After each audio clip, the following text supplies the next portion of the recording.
Sejarah tari kuda lumping atau jaran kepang. Tari kuda lumping lahir sebagai drama tari dari kebiasaan masyarakat pedesaan, yang menjadi seni pertunjukan tradisional yang ditopang dan bermakna dalam segala prosesnya. Seni pertunjukan jaran kepang dihadirkan dalam berbagai ritual keselamatan yang dilakukan oleh masyarakat Jawa. Penyelamatan ini terkait dengan peristiwa siklus hidup masyarakat yang meliputi kelahiran, kematian, bahkan pengobatan. Tari kuda lumping sebagai seni pertunjukan yang mewarisi sisi animisme. Sebelum diadakan pertunjukan atau disebut dengan gebiak, para seniman kuda lumping terlebih dahulu melakukan prosesi meminta izin kepada leluhur di kepunden setempat beserta sesajen yang harus disiapkan.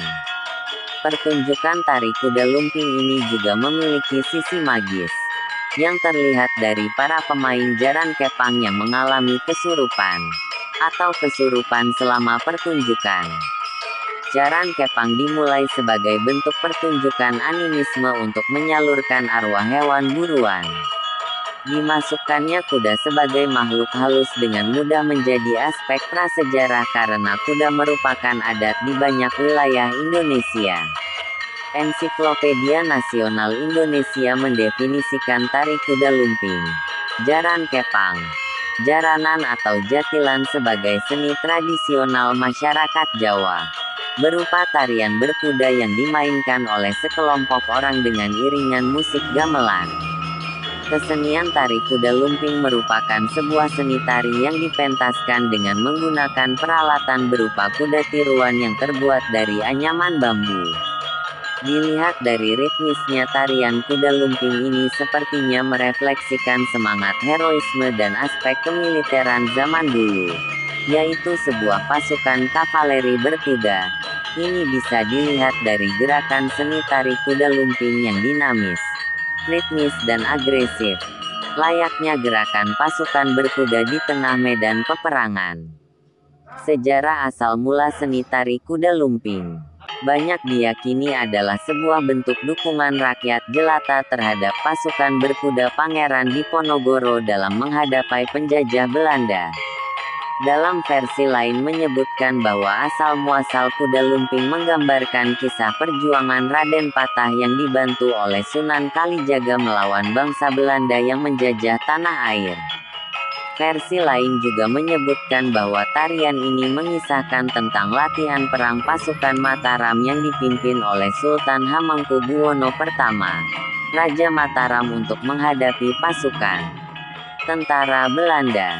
Sejarah lain menyebutkan bahwa asal-usul kuda lumping diawali pada zaman dahulu dari tanah Jawa hidup seorang raja yang sakti mandaraguna.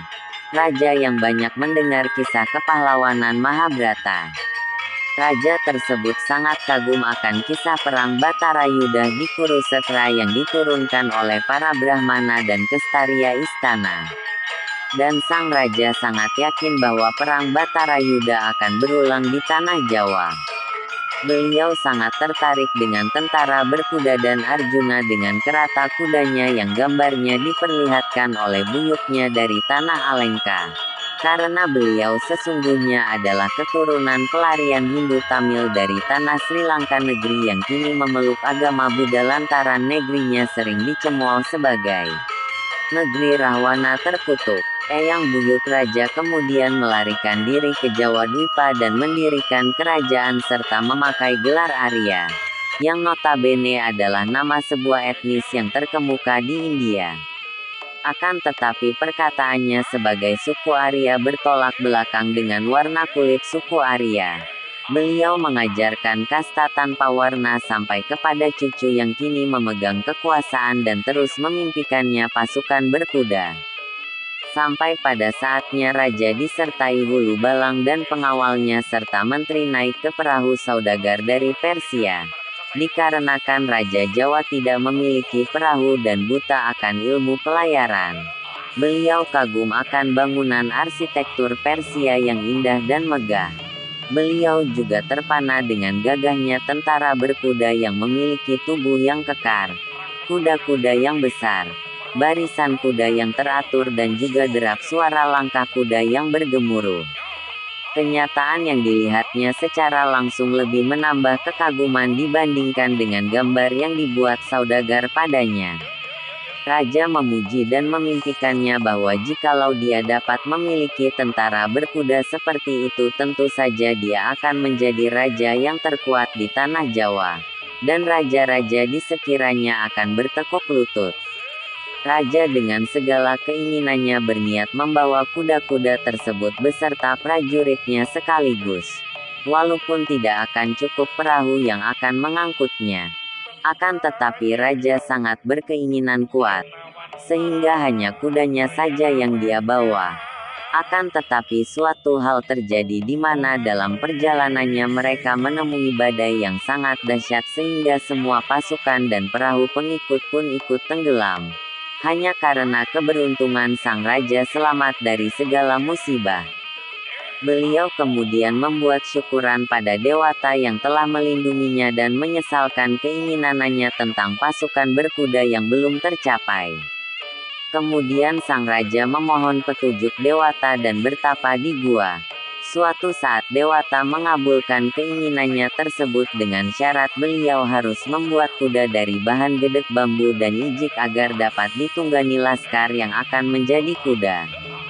Sebelum jalan, kuda-kuda tersebut diberikan mantra-mantra terlebih dahulu agar mau makan rumput dan beling. Sang raja gembira keinginannya terwujud. Dari sanalah kemudian nama kuda lumping berasal. Kesenian kuda lumping populer di masyarakat daerah Jawa Timur, seperti Blitar, Malang, Tulung Agung dan sekitarnya. Gelaran pentas dari tari kuda lumping biasanya ditampilkan pada acara-acara tertentu seperti penyambutan tamu kehormatan, dan juga acara-acara syukuran atas doa yang dikabulkan oleh Yang Maha Kuasa. Kuda lumping seringkali dikaitkan dengan makhluk halus dalam atraksi-atraksi supranatural dan berbau magis. Contohnya makan kaca, makan bara api, berjalan di atas pecahan beling dan bara api, mengangkat benda berat, disayat pisau, dibacok dengan golok sampai menari dalam keadaan kesurupan. Jika dilihat dari permainannya pada saat pertunjukan kuda lumping, para penari seolah-olah memiliki kekuatan yang besar, dan terkesan memiliki kekuatan supranatural. Dalam pementasannya kuda lumping diiringi oleh musik seperti kendang, gong, gamelan pelok, kenong dan selompret terompet khas kuda lumping. Tetapi ada juga grup kesenian kuda lumping ini lebih memodernisasi peralatan musik mereka seperti menambahkan drum, gitar elektrik dan bass elektrik. Rupanya mereka ingin menampilkan kualitas yang bagus sekalian sound musiknya juga. Penonton akan disajikan dengan pertunjukan yang membuat mereka terkesima oleh atraksi-atraksi yang disajikan. Para penari kuda lumping biasanya adalah seorang anak perempuan yang didandani sedemikian rupa sehingga menyerupai anak laki-laki bak prajurit kerajaan. Akan tetapi pada saat ini pemain kuda lumping banyak dilakoni oleh anak laki-laki. Pertunjukan kuda lumping diawali dengan bunyi sebuah pecutan cambuk besar yang sengaja dikenakan para pemain kesenian ini. Hal ini menandai masuknya kekuatan mistis yang bisa menghilangkan kesadaran para pemain. Dengan menaiki kuda dari anyaman bambu tersebut, penunggang kuda yang pergelangan kakinya diberi kerincingan ini pun mulai berjingkrak-jingkrak, melompat-lompat hingga berguling-guling di tanah. Selain melompat-lompat, penari kuda lumping pun melakukan atraksi lainnya, seperti memakan beling dan mengupas sabut kelapa dengan giginya. Sebagai sebuah atraksi penuh mistis dan cukup berbahaya, tarian kuda lumping dilakukan di bawah pengawasan seorang pimpinan supranatural. Umumnya pimpinan ini adalah seorang yang memiliki ilmu gaib yang tinggi yang dapat mengembalikan sang penari kembali ke kesadaran seperti sedia kala. Pemimpin supranatural tersebut juga bertanggung jawab terhadap jalannya atraksi. serta menyembuhkan sakit yang dialami oleh pemain kuda lumping jika terjadi sesuatu hal yang tidak diinginkan dan menimbulkan sakit atau luka pada si penari. Sebab hal itu, walaupun dianggap sebagai permainan rakyat, kuda lumping tidak dapat dimainkan oleh sembarang orang, tetapi harus di bawah petunjuk dan pengawasan sang pimpinannya. Demikianlah ulasan pengetahuan wawasan budaya Indonesia kita ulas tentang seni tari kuda lumping. Semoga ini bisa bermanfaat buat kita semua, sehingga jika bisa mengenal dan menjaga warisan leluhur kita akan warisan kekayaan budaya bangsa Indonesia. Mohon dukungan bila saudaraku sekalian mau berlangganan dengan subscribe dan menyalakan loncengnya agar bisa menyaksikan konten video yang terbaru. Terima kasih atas bantuannya. Semoga kita semua selalu diberikan kesehatan dan keselamatan dan tetap jaga kesehatan. Salam manis dari channel Cahaya Hati, selalu di hati.